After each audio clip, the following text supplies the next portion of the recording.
안녕하세요. 영상 제작자 JJ입니다. 지금부터 시작하는 영상은 실제 사건을 각색한 내용입니다. 사건 배경에 대한 지명은 일부 변경했습니다. 실제 피해자 해당 남성은 키 175cm에 혈액형은 AB형이고 윗니가 나와 있으며 50세 전후라고 합니다. 사건 발생으로부터 26년이 지났지만 범인은 아직도 잡히지 않았고 공소시효마저 만료되어 영구 미제로 남게 된 사건입니다. 그럼 영상 시작하겠습니다. 1999년 가을 경북 청호시의 평화로운 야산. 한 등산객의 눈에 들어온 것은 나뭇가지에 섬뜩하게 걸려있던 낡은 보자기였습니다. 그가 보자기를 풀어헤친 순간 그를 마주한 것은 살점이 모두 사라진 차가운 백골의 머리였습니다. 마치 조선시대의 형벌 효수처럼 말입니다. 사라진 몸통, 범인의 흔적은 어디에도 없었습니다. 경찰의 대대적인 수색에도 불구하고 유일한 단서는 20대 후반 여성의 것이라는 두개골뿐. 신원을 특정할 치과 기록조차 그녀가 누구인지 알려주지 않았습니다. 시간은 속절없이 흘렀고 사건은 그렇게 영원히 묻히는 듯 했습니다. 15년이라는 긴 세월, 법의 시간은 이 사건을 영구 미제로 만들었습니다. 하지만 2010년대 중반, 과학이 15년의 시간을 거슬러 기적을 만들어냅니다. 바로 안정동위원소 분석. 뼈에 남은 희미한 흔적을 통해 그녀가 자라온 고향을 찾아낸 것입니다. 수사 방향은 180도 바뀌었고 마침내 17년 전 실종된 이서윤 씨가 그녀임이 밝혀집니다. 그리고 그녀의 마지막 행적에서 드러난 한 남자. 폭행 전과 금전 다툼, 그리고 그녀가 사라진 직후 증발해버린 남자친구 김씨. 모든 퍼즐 조각이 한 사람을 가리키고 있었습니다. 이름을 바꾸고 15년간 유령처럼 살아온 남자. 끈질긴 추적 끝에 형사들은 마침내 그를 체포했고 그는 결국 자신의 죄를 자백합니다. 하지만 그는 이미 법의 심판대 위에 설 수 없었습니다. 공소시효. 살인자를 눈앞에 두고도 처벌할 수 없었던 기막힌 현실. 26년간 이름 없이 떠돌던 그녀의 마지막 하루. 그리고 범인이 끝까지 침묵했던 효수의 진짜 이유는 무엇이었을까요? 포기하지 않은 사람들의 끈질긴 추적이 밝혀낸 충격적인 진실의 전말. 지금 공개됩니다. 영상 보시기 전 구독, 좋아요 눌러주세요. 더 좋은 영상 제작에 큰 도움이 됩니다. 부탁드리겠습니다. 시간은 때로 가장 잔인한 방식으로 진실을 풍화시킵니다. 어떤 기억은 무뎌지고 어떤 흔적은 지워지며 어떤 질문은 끝내 답을 얻지 못한 채 허공에 흩어지기도 하죠. 1999년의 가을, 경상북도 청호시의 고요한 청호가 내려다보이는 야산. 등산객의 눈에 들어온 것은 나뭇가지에 효수된 듯 걸려있던 낡은 보자기였습니다. 그것은 단순한 분실물이 아니었습니다. 그 안에서 모습을 드러낸 것은 신원을 알 수 없는 백골 두개골이었습니다. 몸통도 이름도 범인이 남긴 그 어떤 흔적도 없이 오직 머리뿐. 그로부터 26년, 이제 이 사건은 법적으로 영원히 범인을 처벌할 수 없는 영구 미제가 되었습니다. 살인죄 공소시효라는 거대한 시간의 벽이 진실을 향한 길을 가로막아 버린 것입니다. 하지만 법의 시간이 멈춘다고 해서 진실을 찾으려는 우리의 시간마저 끝나야 하는 것일까요? 오늘 저는 26년째 침묵하고 있는 그 백골의 목소리가 되어 그날의 흔적을 다시 따라가 보려 합니다. 1999년 10월 14일 맑은 가을 하늘 아래 청호는 은빛으로 반짝이고 있었습니다. 댐 건설로 만들어진 이 거대한 인공호수는 도시의 젖줄이자 시민들의 편안한 쉼터였죠. 호수를 병풍처럼 둘러싼 무봉산은 그 이름처럼 봉우리가 춤을 추는 듯 아름다운 능선으로 유명했습니다. 그날 오후 인근 마을에 사는 주민 최 씨는 가을 버섯을 채취하기 위해 익숙한 등산로를 벗어나 인적이 드문 산 중턱으로 접어들었습니다. 바람에 실려오는 짙은 흙냄새와 낙엽 밟는 소리만이 가득한 평화로운 시간이었습니다. 한참을 헤매던 그의 눈에 무언가 기이한 물체가 들어왔습니다.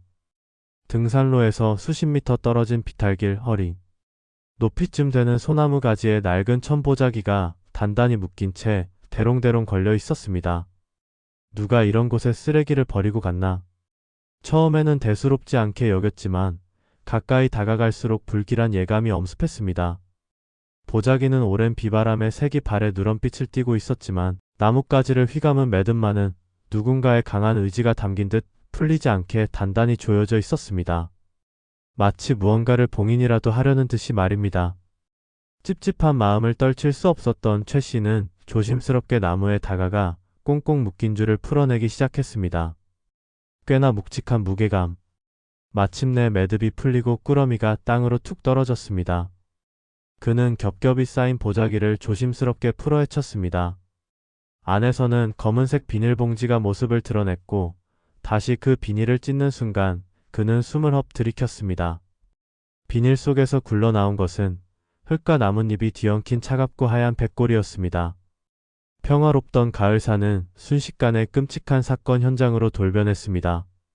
신고를 받은 청호경찰서는 발칵 뒤집혔습니다. 이것은 단순한 시신 유기가 아니었습니다. 범인은 명백한 의도를 가지고 있었습니다. 마치 죄인을 벌하여 만인에게 경고하듯 사람의 머리를 잘라 나무에 걸어두는 행위. 법의학자들은 이것이 시신을 은닉하려는 일반적인 범죄자의 행동 패턴과는 완전히 다르다고 분석했습니다. 오히려 자신의 행위를 과시하거나 누군가에게 강력한 경고의 메시지를 보내려는 의도로 해석되었죠. 이토록 대담하고 잔혹한 범죄는 청호시 역사상 전례가 없는 일이었습니다. 경찰은 즉시 수사본부를 꾸리고 가용할 수 있는 모든 인력을 동원해 무봉산 일대에 대한 대대적인 수색에 착수했습니다. 가장 시급한 과제는 사라진 몸통을 찾는 것이었습니다. 몸통이 발견된다면 피해자의 신원을 특정할 단서나 범인의 흔적을 추가로 확보할 수 있을 테니까요. 경찰경과 기동대, 전경 수백 명이 동원되어 며칠 밤낮으로 산 전체를 샅샅이 후었습니다. 낙엽을 들추고 수풀을 헤치며 바위 틈까지 확인했지만 추가적인 육골이나 피해자의 것으로 보이는 유류품은 단 하나도 발견되지 않았습니다. 수색 범위는 청호까지 확대되었습니다. 수중 탐지 장비와 잠수부까지 동원해 호수 바닥을 샅샅이 뒤졌지만 결과는 마찬가지였습니다. 범인은 시신의 일부를 보란듯이 전시해놓고 나머지 모든 흔적은 완벽하게 지워버린 것입니다. 그의 치밀함과 대담함에 베테랑 형사들조차 혀를 내둘렀습니다. 현장에서 더 이상의 단서를 찾을 수 없게 되자 수사의 유일한 희망은 백골의 신원을 밝혀내는 것이 되었습니다. 신원이 확인되어야만 피해자의 주변 인물을 탐문하고 마지막 행적을 추적해 용의자의 윤곽을 그려나갈 수 있기 때문입니다. 국과수의 정밀 감식 결과 두개골의 주인은 20대 후반에서 30대 초반의 여성으로 추정되었습니다. 두개골의 봉합선 상태와 치아의 마모 정도로 나이를 추정했고 작은 투상과 갸름한 턱선, 비교적 고른 치열 등의 특징이 확인되었죠. 경찰은 이 특징들을 토대로 전국에 배포된 실종자 명단을 샅샅이 뒤지기 시작했습니다. 수백, 수천 건의 실종 사건 파일들이 수사본부 책상 위에 산더미처럼 쌓였습니다. 형사들은 밤을 새워가며 사진을 대조하고 기록을 검토했지만 두개골의 특징과 결정적으로 일치하는 실종자를 찾아내지는 못했습니다. 마치 그녀는 처음부터 이 세상에 존재하지 않았던 사람처럼 그녀의 과거를 증명해줄 그 어떤 기록도 남아있지 않았습니다. 시간은 속절없이 흘렀습니다. 수사는 장기화될 조짐을 보였고 언론의 관심도 서서히 식어갔습니다. 시민들의 기억 속에서도 무봉산 효수, 백골 사건은 그저 입에서 입으로 전해지는 흉흉한 괴담처럼 변해갔습니다. 결정적인 단서 하나 없이 시간만 보내던 수사본부는 결국 해체를 맞았고 한 여성의 기괴한 죽음은 그렇게 차가운 미제 사건 파일함 가장 깊은 곳으로 봉인되고 말았습니다. 그녀의 이름도, 그녀에게 무슨 일이 있었는지도, 그리고 그녀를 그토록 잔인하게 살해한 범인이 누구인지도 모른 채 모든 것이 의문으로 남겨졌습니다. 과연 진실은 이대로 영원히 묻히게 되는 것일까요? 아무도 대답해주지 않았습니다. 적어도 그때까지는 말입니다. 광범위한 현장 수색에도 불구하고 범인의 흔적은 단 하나도 발견되지 않았습니다. 그가 남긴 것이라고는 소나무 가지에 걸어둔 끔찍한 결과물, 바로 피해자의 두개골뿐이었죠. 이제 수사팀에게 남겨진 유일한 단서이자 마지막 희망은 이 차가운 뼈에 남겨진 희미한 흔적들을 해독하는 것이었습니다. 그것은 마치 범인이 던진 잔혹한 수수께끼와도 같았습니다. 두개골은 즉시 국립과학수사연구원으로 옮겨졌습니다. 당시 최고의 법의학자들이 모여 정밀 감식에 착수했죠. 가장 먼저 확인해야 할 것은 피해자의 성별과 나이였습니다. 연구원들은 두개골의 전체적인 크기와 형태, 눈구멍 위쪽의 윤기 정도, 턱뼈의 각도 등을 면밀히 살폈습니다. 일반적으로 남성의 두개골은 여성보다 더 크고 각진 형태를 띠며 눈썹 뼈 부위가 더 돌출되어 있습니다. 감식 결과 두개골은 비교적 작고 부드러운 윤곽을 가지고 있어 여성일 가능성이 높다는 1차 소견이 나왔습니다. 다음은 나이 추정이었습니다. 이는 두개골의 여러 뼈 조각들이 서로 맞물려 있는 봉합선의 상태를 통해 유추할 수 있습니다. 어린 시절 여러 조각으로 나뉘어 있던 두개골은 성장하면서 점차 하나로 합쳐지는데 이 봉합선은 나이가 들어감에 따라 점차 옅어지거나 사라지기 때문입니다. 연구원들은 현미경을 통해 봉합선의 유합 정도를 정밀하게 관찰했습니다. 또한 남아있는 치아의 마모 상태와 뿌리의 발달 정도도 중요한 판단 근거가 되었습니다. 이 모든 정보를 종합한 결과 피해자는 20대 후반에서 30대 초반 사이의 여성이라는 결론이 내려졌습니다. 한창 젊은 나이에 누군가에 의해 잔인하게 생을 마감해야 했던 한 여성. 수사팀의 마음은 더욱 무거워졌습니다. 하지만 여기까지의 정보만으로는 수백만 명에 달하는 인구 속에서 단 한 사람을 특정해낼 수는 없었습니다. 그때 한 연구원의 눈에 특별한 지점이 포착되었습니다. 바로 치아에 남겨진 인공적인 흔적이었습니다. 위쪽 어금니에는 당시로서는 상당한 고가였던 금, 일레이 치료 흔적이 선명하게 남아 있었습니다. 또한 아래쪽 어금니 2개에는 치아색과 유사한 재료로 썩은 부위를 메우는 레진으로 충전한 자국이 발견되었죠. 이것은 매우 중요한 단서였습니다. 피해자가 평소 꾸준히 치아 관리를 받아왔으며 어느 정도의 경제적 여유가 있었을 가능성을 강력하게 시사했기 때문입니다. 이제 경찰은 이 치과 치료 기록이라는 구체적인 단서를 손에 쥐게 된 것입니다. 수사팀은 즉시 전국 치과의사협회에 협조를 요청했습니다. 피해자의 치아 모형과 엑스레이 사진 그리고 금, 일레이와 레진 치료라는 특징을 담은 공문을 전국의 모든 치과 병원에 발송했습니다. 15년 전 수사본부가 꾸려졌을 때와는 비교할 수 없을 정도로 체계적이고 광범위한 탐문이 시작된 것입니다. 형사들은 매일같이 쏟아지는 제보 전화를 확인하고 가능성이 있는 병원을 직접 방문해 진료 기록 대조를 요청했습니다. 하지만 1990년대 후반은 아직 진료 기록이 전산화되기 이전의 시대였습니다. 대부분의 병원은 환자의 차트를 수기로 관리하고 있었고 그마저도 보관 연한이 지나 이미 폐기된 경우가 부지기수였습니다. 밀려드는 환자들 속에서 수년 전의 기록을 일일이 찾아 대조하는 것은 현장의 의사들에게도 매우 고된 일이었습니다. 더군다나 이미 폐업한 병원들의 기록은 찾을 길조차 막막했습니다. 신락 같던 희망은 다시 절망으로 바뀌는 듯 했습니다. 결국 치과 기록을 통한 신원 확인이 한계에 부딪히자 경찰은 마지막 수단을 강구합니다. 바로 두개골을 토대로 한 3D 얼굴 복원 작업이었습니다. 두개골의 형태와 특징을 컴퓨터에 입력하고 법의인류학 데이터를 기반으로 근육과 피부, 조직의 두께를 한 겹 한 겹 가상으로 입혀 생전의 모습을 추정해내는 최신 과학 수사 기법이었죠. 수사팀은 이 복원된 얼굴에 마지막 희망을 걸었습니다. 며칠 후 마침내 모니터 위에 한 여성의 얼굴이 서서히 떠올랐습니다. 갸름한 얼굴에 차분하고 선한 눈매, 단정하게 담은 입술. 어디에선가 한 번쯤 마주쳤을 법한 너무나 평범한 모습의 여성이었습니다. 하지만 역설적이게도 그 평범함이 그녀를 특정하는 것을 더욱 어렵게 만들었습니다. 경찰은 복원된 얼굴을 담은 전단지를 제작해 전국 각지의 경찰서와 관공서, 터미널 등에 배포했습니다. 유력 일간지와 방송사에도 대대적인 공개 수배를 요청했죠. 수많은 사람들이 그녀의 얼굴을 보았지만 결과는 참담했습니다. 내가 아는 사람과 닮았다. 혹시 우리 동네에 살던 사람이 아닐까? 하는 제보는 몇 건 있었지만 결정적인 정보로 이어지지는 못했습니다. 그녀는 왜 아무에게도 기억되지 못하는 존재가 되어야만 했을까요? 가족도 친구도 없이 홀로 세상에 남겨졌던 것일까요? 아니면 그녀의 실종을 애타게 알리고 싶었지만 그러지 못했던 또 다른 사연이 있었던 걸까요? 질문은 꼬리에 꼬리를 물고 이어졌지만 대답 없는 메아리만이 수사본부를 맴돌 뿐이었습니다. 시간만 하염없이 흘러가고 있었습니다. 시간은 때로 수사의 적이지만 때로는 가장 강력한 아군이 되어주기도 합니다. 15년이라는 시간 동안 범죄의 기억은 풍화되고 목격자의 증언은 희미해졌지만 과학기술은 바로 그 시간을 거슬러 올라갈 수 있는 힘을 우리에게 주었습니다. 2010년대 중반 장기미제 사건에 대한 사회적 관심이 높아지면서 경찰은 과거의 한계를 뛰어넘을 새로운 무기들을 손에 쥐게 되었습니다. 그리고 마침내 효수 백골 사건의 파일이 다시 수사팀의 책상 위에 올랐습니다.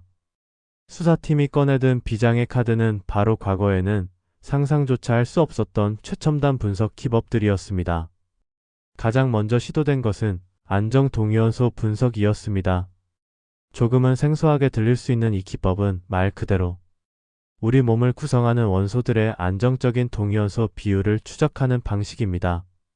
사람은 평생에 걸쳐 자신이 나고 자란 지역의 토양과 물을 섭취하게 되는데 이때 그 지역의 지질학적 특성이 담긴 스트론튬과 같은 특정 원소들이 몸 안에 특히 치아나 뼈와 같은 단단한 조직의 기록처럼 축적됩니다. 이 동위원소의 비율은 지역마다 마치 고유의 지문처럼 미세한 차이를 보이게 되죠. 따라서 치아의 가장 안쪽, 즉 유년기에 형성되어 평생 변하지 않는 부위의 동위원소 비율을 분석하면 그 사람의 성장 지역을 놀라울 정도로 정확하게 역추적할 수 있습니다. 이것은 15년간 오리무중이었던 피해자의 출신지를 밝혀낼 수 있는 유일한 열쇠였습니다. 국가수 연구팀은 청우경찰서로부터 의뢰받은 두개골의 치아에서 머리카락보다도 가는 특수 드릴을 사용해 아주 미세한 양의 샘플을 채취했습니다. 시료의 오염을 막기 위해 극도의 신중을 기하는 고도의 집중력이 요구되는 작업이었습니다. 채취된 샘플은 질량 분석기라는 첨단 장비에 투입되어 복잡하고 정밀한 분석 과정에 들어갔습니다. 며칠 후 마침내 분석 결과가 나왔습니다. 수사팀은 모니터에 떠오른 데이터를 보고 놀라움을 금치 못했습니다. 분석 결과 피해자는 사건이 발생한 경상북도 내륙 지역이 아닌 충청도나 전라도, 서남부 해안가 지역에서 유년기를 보냈을 가능성이 매우 높다는 결론이 나온 것입니다. 국내 지역별 동위원소 데이터 맵과 대조한 결과였습니다. 15년간 경북 지역을 중심으로 진행되던 수사의 방향이 180도 바뀌는 극적인 순간이었습니다. 이것은 단순한 추정이 아닌 과학이 증명해낸 명백한 사실이었습니다. 수사팀은 즉시 충청, 전라 지역의 1990년대 실종자 기록을 원점에서부터 다시 검토하기 시작했습니다. 거대한 퍼즐에 잃어버린 한 조각이 마침내 제자리를 찾아가기 시작한 것입니다.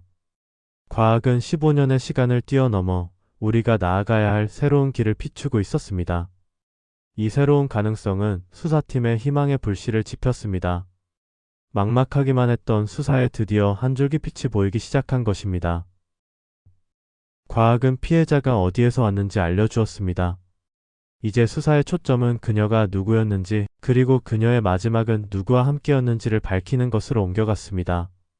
안정동위원소 분석 결과가 가리킨 충청 및 전라, 서남부 해안 지역. 수사팀은 이 광활한 지역을 대상으로 1990년대 후반에 실종된 20, 30대 여성들의 기록을 원점에서부터 다시 검토하기 시작했습니다. 15년이라는 세월이 흐른 뒤였습니다.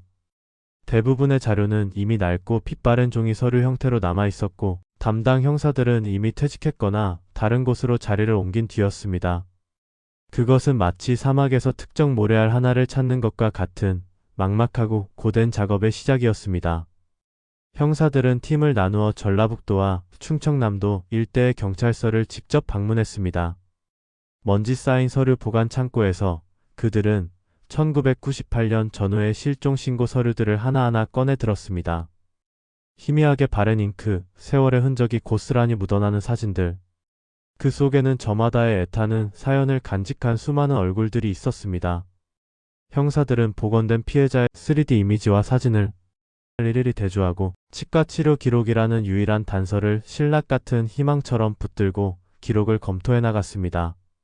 하지만 시간은 더디게만 흘렀고 성과는 쉽게 나타나지 않았습니다. 며칠 밤낮으로 이어지는 서류 작업에 형사들은 지쳐갔습니다. 수백 건의 파일을 검토했지만 대부분 나이가 맞지 않거나 신체 특징이 달랐고 일부 비슷한 사례는 나중에 가족의 품으로 돌아간 것으로 확인되었습니다. 희망의 불씨가 다시 사그라드는 듯 했습니다. 그러던 어느 늦은 밤 수사본부를 지키던 한 베테랑 형사의 눈에 낡은 서류철 하나가 들어왔습니다. 1998년 가을 전라북도 군산에서 접수된 단순 가출 신고서였습니다. 이름 이서윤. 당시 나이 27세. 다른 실종 사건 파일에 비해 내용이 비교적 간단하고 가족의 단순 가출로 신고했기에 초기에 비중 있게 다뤄지지 않았던 사건이었습니다. 하지만 서류에 첨부된 낡은 증명사진을 보는 순간 형사는 자신도 모르게 숨을 멈췄습니다. 사진 속 앳된 얼굴의 여성. 갸름한 턱선과 차분한 눈매가 국가수에서 복원했던 3D 얼굴 이미지와 소름 끼칠 정도로 닮아 있었습니다. 그는 즉시 동료들을 불렀고 사진을 본 모든 형사들의 눈빛이 흔들렸습니다. 찾은 것 같다. 나지막한 한마디가 무겁게 가라앉아 있던 수사본부의 공기를 갈랐습니다. 수사팀은 다음날 새벽 곧바로 군산으로 향했습니다. 실종 신고 서류에 적힌 주소지를 따라 찾아간 곳은 낡은 단독주택. 그곳에서 17년째 딸이 돌아오기만을 기다리고 있던 노모를 만날 수 있었습니다. 형사들은 차마 입이 떨어지지 않았지만 조심스럽게 복원된 딸의 얼굴 이미지를 건넸습니다. 사진을 받아든 노모의 손이 가늘게 떨리기 시작했습니다. 한참 동안 사진을 들여다보던 어머니는 이내 참았던 울음을 터뜨렸습니다. 우리 서윤이. 맞아요. 우리 딸 맞아. 17년의 세월이 무색하게 어머니는 한눈에 딸을 알아보았습니다. 경찰은 어머니의 DNA를 채취해 국과수에 긴급 감식을 의뢰했습니다. 그리고 며칠 뒤 모두가 기다렸던 결과가 나왔습니다. 친자 관계 성립. 17년 만에 청호회 이름 없던 백골은 이서윤이라는 자신의 이름을 비로소 되찾게 된 것입니다. 이제 수사는 누구인가에서 누가로 마침내 범인을 향해 방향을 틀었습니다. 수사팀은 이서윤 씨의 삶, 그 마지막 조각들을 맞추기 시작했습니다. 그녀의 친구들과 직장 동료들을 만나 탐문 수사를 벌였죠. 주변인들의 증언을 통해 공통적으로 등장하는 한 남자가 있었습니다. 실종 직전까지 그녀와 교제했던 남자친구 김 씨였습니다.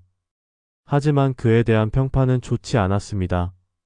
주변인들은 그가 이서윤 씨에게 자주 돈을 빌렸으며 금전 문제로 크게 다투는 모습을 여러 번 목격했다고 증언했습니다.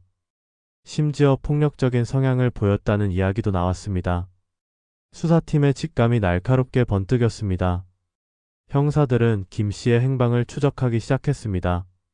하지만 그는 이서윤 씨가 실종된 1998년 가을 직후 주변의 모든 이들과 연락을 끊고 자취를 감춘 상태였습니다. 당시 그의 지인들은 서울에 큰 일자리가 생겼다, 돈 벌어서 금방 돌아오겠다는 말을 남기고 홀연히 사라졌다고 기억했습니다. 이서윤 씨의 실종 시점과 그의 잠적 시점이 정확하게 일치하는 기묘한 우연. 이것은 더 이상 우연이 아니었습니다. 경찰은 김 씨를 유력한 용의자로 특정하고 그의 과거를 샅샅이 파헤치기 시작했습니다. 그의 범죄 경력 조회 결과는 수사팀의 확신을 굳혔습니다. 그는 이미 10대 시절부터 여러 차례 특수절도와 폭행 혐의로 소년원을 들락거렸고 특히 젊은 여성을 상대로 한갈취 및 폭행 전과가 다수 있었습니다. 범행 수법 또한 이서윤 씨 사건과 유사한 점이 많았습니다. 이제 마지막 퍼즐 조각만이 남아 있었습니다. 용의자는 전북 군산에서 활동했고 피해자는 전북에서 실종되었습니다. 하지만 두개골이 발견된 곳은 수백 킬로미터 떨어진 경북 청호시였습니다. 이 지리적 간극을 어떻게 설명할 것인가? 만약 김 씨가 범인이라면 그는 왜 굳이 그 먼 곳까지 가서 시신을 유기한 것일까요? 수사팀은 1998년 가을부터 1999년까지 김 씨의 행적을 역추적하는데 모든 수사력을 집중했습니다. 하지만 15년 전의 일용직 노동자의 행적을 찾는 것은 불가능에 가까워 보였습니다. 주민등록은 말소된 상태였고 공식적인 금융 거래나 통신 기록도 전무했습니다. 수사가 다시 한번 암초에 부딪히는 순간이었습니다. 그때 한 젊은 형사가 새로운 아이디어를 제시했습니다. 1990년대 후반 대규모 건설 현장에서는 인부들의 임금을 현금으로 지급하면서 세금 신고를 위해 이름과 주민번호를 수기로 작성한 임금 대장을 보관하는 경우가 많다는 것이었습니다. 혹시 그 기록이 남아있지 않을까? 수사팀은 마지막 지푸라기라도 잡는 심정으로 1998년과 1999년 청호시 인근에서 진행되었던 모든 대규모 공사 현장의 자료를 확보하기 시작했습니다. 시청과 군청의 낡은 문서고 건설사들의 창고를 뒤져 수십 년 된 서류 더미와 사투를 벌였습니다. 그리고 마침내 한된 공사 현장의 빛바랜 임금 지급 대장에서 희미하게 남아있는 김 씨의 이름을 발견했습니다. 근무 기간은 1998년 11월부터 1999년 10월까지. 정확히 이서윤 씨가 실종된 직후부터 그녀의 두개골이 발견되기 직전까지의 기간이었습니다. 15년의 시간을 뛰어넘어 범인이 남긴 희미한 발자국이 마침내 그 모습을 드러낸 것입니다. 유령 같았던 그의 존재가 이제 구체적인 실체를 가진 추적의 대상이 되었습니다. 15년 전의 망령은 이제 이름과 얼굴을 가진 한 남자를 가리키고 있었습니다. 1999년 청호시의 한 건설 현장에서 발견된 김씨라는 이름 석자. 그것은 15년이라는 긴 세월의 벽을 뚫고 나온 첫 번째 균열이었습니다. 이제 수사팀의 목표는 명확해졌습니다. 유령처럼 사라졌던 남자 김씨를 찾아내는 것. 하지만 그것은 또 다른 거대한 벽과의 싸움의 시작이었습니다. 주민등록은 이미 오래전에 말소된 상태였고 가족들과도 연락이 끊긴 지 10년이 넘었습니다. 그는 마치 세상에서 자신의 존재를 의도적으로 지워버린 듯 했습니다. 수사팀은 그가 거쳐갔을 것으로 추정되는 전국의 모든 인력시장과 건설 현장을 중심으로 탐문 수사에 들어갔습니다. 그의 낡은 사진 한 장과 몽타주에 의지한 채 수십 명의 형사들이 흩어져 그의 행방을 쫓았습니다. 하지만 비슷한 인상착의의 제보는 쏟아졌지만 결정적인 단서로 이어지지는 않았습니다. 그는 연기처럼 나타났다가 사라지기를 반복하는 듯 했습니다. 추적이 장기화될 조짐을 보이자 수사팀은 발상을 전환했습니다. 그가 과거에 자신을 완벽하게 지웠다면 새로운 신분으로 살아가고 있을 가능성에 주목한 것입니다. 경찰은 법원의 협조를 얻어 전국의 개명 기록을 이례적으로 검토하기 시작했습니다. 김 씨의 나이대, 출신지, 그리고 인상착의 등 단편적인 정보들을 조합해 수만 건의 데이터와 일일이 대조하는 작업이었습니다. 며칠 밤낮으로 이어진 데이터 분석 끝에 마침내 한 이름이 수사팀의 레이더에 포착되었습니다. 2005년 박 씨라는 이름으로 개명한 한 남자. 나이와 출신지가 김 씨와 일치했고 무엇보다 개명 전 사진 속 얼굴이 몽타주와 놀라울 정도로 흡사했습니다. 수사팀의 심장이 다시 뛰기 시작했습니다. 이제 목표는 박 씨로 좁혀졌습니다. 다행히 그는 개명 후 정상적인 사회생활을 하고 있었기에 그의 현재 소재지를 파악하는 것은 어렵지 않았습니다. 그는 경기도의 한 소도시에서 가정을 꾸리고 평범한 회사원으로 살아가고 있었습니다. 15년 전의 잔혹한 범죄자라고는 상상할 수 없을 만큼 완벽한 위장이었습니다. 수사팀은 섣불리 접근하지 않았습니다. 그의 주변을 맴돌며 며칠간의 치밀한 잠복 수사를 통해 그의 생활 패턴과 동선을 완벽하게 파악했습니다. 그리고 마침내 2015년의 어느 추운 겨울날 아침 출근을 위해 집을 나서는 그의 앞을 막아섰습니다. 박 선생님 되시죠? 청호 경찰서에서 나왔습니다. 형사의 말에 그의 얼굴이 순간 굳어지는가 싶더니 이내 아무것도 모른다는 듯 태연한 표정을 지었습니다. 무슨 일이시죠? 그는 끝까지 박 씨 행세를 하며 저항했지만 형사들이 김 씨라는 옛 이름을 부르며 1998년 군산의 기억을 상기시키자 그의 눈빛은 걷잡을 수 없이 흔들렸습니다. 그는 현장에서 긴급 체포되었습니다. 15년 만의 검거였습니다. 청호경찰서 취조실 조명이 그의 얼굴 위로 차갑게 쏟아졌습니다. 그는 묵비권을 행사하며 입을 굳게 닫았습니다. 자신은 평범한 가장일 뿐이며 이서윤이라는 여자는 전혀 알지 못한다고 주장했습니다. 하지만 형사들은 당황하지 않았습니다. 이미 그의 모든 것을 파악하고 있었기 때문이죠. 형사들은 그의 앞에 1999년 청호시댐 공사 현장의 임금 대장을 펼쳐 보였습니다. 그가 직접 서명한 김 씨라는 이름. 그는 더 이상 자신의 과거를 부정할 수 없었습니다.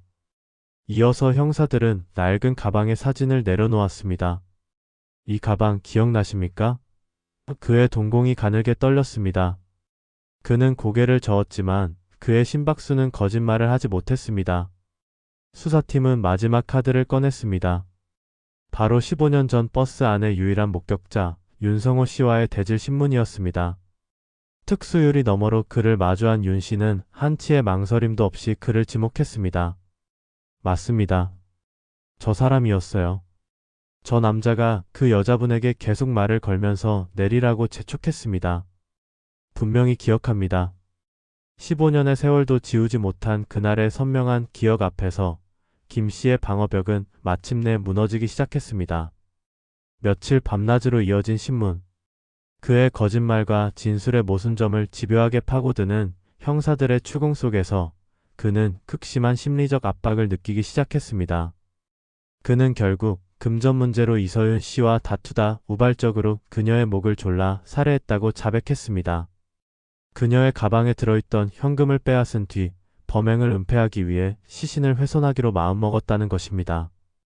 그는 자신이 일하던 청호시 공사 현장 인근의 지리에 밝았고 인적이 드문 무봉산을 시신 유기 장소로 택했습니다. 그는 이서윤 씨의 시신을 훼손해 머리는 보자기에 싸서 나무에 걸어두고 나머지 몸통은 청호 깊은 곳에 던져버렸다고 진술했습니다. 하지만 그는 끝까지 한 가지 질문에 대해서는 입을 열지 않았습니다. 왜 하필 효수라는 그토록 잔혹하고 기이한 방식을 택했는가? 그 질문 앞에서 그는 기억나지 않는다. 술에 취해 제정신이 아니었다는 말만 되풀이할 뿐이었습니다. 그의 자백은 범행의 방법은 설명했지만 범행의 가장 핵심적인 동기와 의도에 대해서는 끝내 침묵했습니다. 마치 진실의 가장 중요한 조각을 자신의 어두운 내면 속에 영원히 가둬두려는 듯이 말입니다. 15년간 그를 짓눌러왔을 비밀의 무게, 그 가장 어둡고 핵심적인 부분은 여전히 우리에게 풀리지 않는 수수께끼로 남게 되었습니다. 그의 자백은 사건의 끝이 아니라 또 다른 거대한 의문의 시작이었습니다. 26년 만에 범인은 자백했고 15년간 미궁에 빠져있던 사건의 전모가 마침내 드러났습니다. 하지만 이야기는 여기서 끝나지 않았습니다. 오히려 더 큰 절망과 사회적 논쟁의 시작이었습니다. 범인 김 씨를 살인죄로 처벌할 수 없었기 때문입니다. 그가 체포되었을 당시 대한민국의 형사소송법상 살인죄의 공소시효는 15년, 1998년에 발생한 이 사건의 공소시효는 이미 2013년에 만료된 상태였습니다. 법의 시간은 진실을 추적하던 우리의 시간보다 훨씬 더 빨리 흘러가 버린 것입니다. 결국 검찰은 그에게 살인 혐의를 적용하지 못했습니다. 대신 공소시효가 남아있던 시신유기죄만을 적용해 그를 재판에 넘겼습니다. 재판 과정에서 17년 만에 딸의 소식을 접한 노모는 법정에 나와 피를 토하는 심정으로 범인의 엄벌을 호소했습니다. 딸의 이름을 부르며 오열하는 어머니의 모습에 법정은 숙연해졌지만 재판부는 법의 한계를 넘을 수 없었습니다. 그는 자신이 저지른 끔찍한 살인 행위에 대해서는 그 어떤 법적 책임도 지지 않은 채 오직 시신을 유기한 죄값으로 징역 1년 6개월이라는 너무나도 가벼운 형을 선고받았습니다. 17년간 딸을 찾아 헤맨 가족의 고통과 잔인하게 생을 마감해야 했던 한 젊은 여성의 원한에 비하면 터무니없이 초라한 결과였습니다. 이 판결은 우리 사회에 거대한 파장을 일으켰습니다. 어떻게 사람을 죽인 범인을 눈앞에 두고도 처벌하지 못할 수 있는가? 국민적 공분이 들끓었고 공소시효 제도의 불합리성에 대한 비판이 쏟아졌습니다. 시간이 흘렀다는 이유만으로 결코 용서받지 못할 죄가 사라질 수 있는 것인지, 법의 정의란 과연 무엇인지에 대한 근본적인 질문이 제기되었습니다. 이서윤 씨의 억울한 죽음은 역설적으로 우리 사회의 법체계에 중대한 화두를 던진 셈입니다. 다행히 그녀의 희생은 헛되지 않았습니다. 이 비극적인 사건을 계기로 대한민국에서는 반인륜적인 중범죄, 특히 살인죄에 대한 공소시효를 폐지해야 한다는 목소리가 폭발적으로 터져나왔습니다. 수많은 시민단체와 피해자, 가족들이 거리로 나섰고 언론은 연일 공소시효 제도의 문제점을 집중적으로 보도했습니다. 그리고 마침내 2015년 7월 국민적 여망을 담아 살인죄의 공소시효를 폐지하는 내용의 형사소송법 개정안, 이른바 태완이법이 국회를 통과했습니다.